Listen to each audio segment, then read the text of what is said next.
त्यांचं आगमन झालंय. टाळ्यांच्या गजरात त्यांचं स्वागत करावं.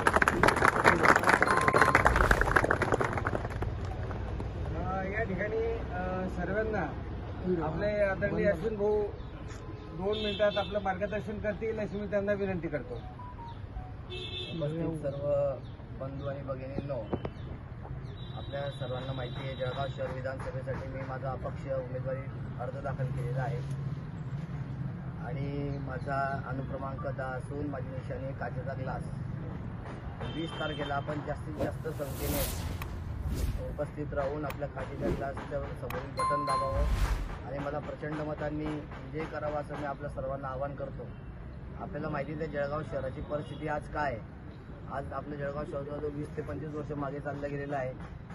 एक काळ असा होता जळगाव, औरंगाबाद, नाशिक आपण तिघी शहरं बरोबरीत होते, पण आज दोघी शहरं आपल्यापेक्षा पुढे चालले गेलेले आहेत.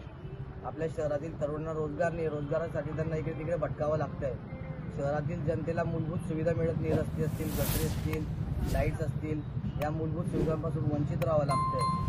आणि आपले जे एसटी वर्कशॉपचे बांधव असतील, आपले एसटी ड्रायव्हर्स असतील, कंडक्टर असतील, यांच्या अनेक समस्या आहेत. या समस्या 10 वर्षापासून आपल्या जळगाव शहरातील जे आमदार आहेत त्यांनी एकदाही विधानसभेमध्ये आवाज उचलला नाही किंवा आमचे एसटी वर्कशॉपच्या बांधवांच्या काही अडचणी आहेत त्या सोडवल्या गेल्या पाहिजे. काही ड्रायव्हर्स असतील, कंडक्टर्स असतील, त्यांच्या समस्या सोडवल्या गेल्या पाहिजे.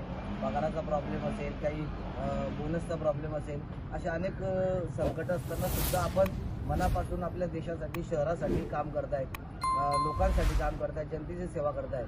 तरी आपला प्रश्न उचलणारा कोणी अजूनपर्यंत त्या ठिकाणी तयार झालेला नाही आहे.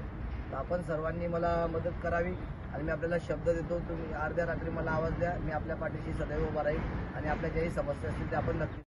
गांधी तीर्थ, निसर्गाच्या सानिध्यात महात्मा गांधींच्या जीवनावरील जगातील पहिले मल्टीमीडिया म्युझियम. आजच भेट द्या. गांधी तीर्थ, जैन हिल्स, जळगाव. अधिक माहितीसाठी www.gandhifoundation.net वर व्हिजिट करा.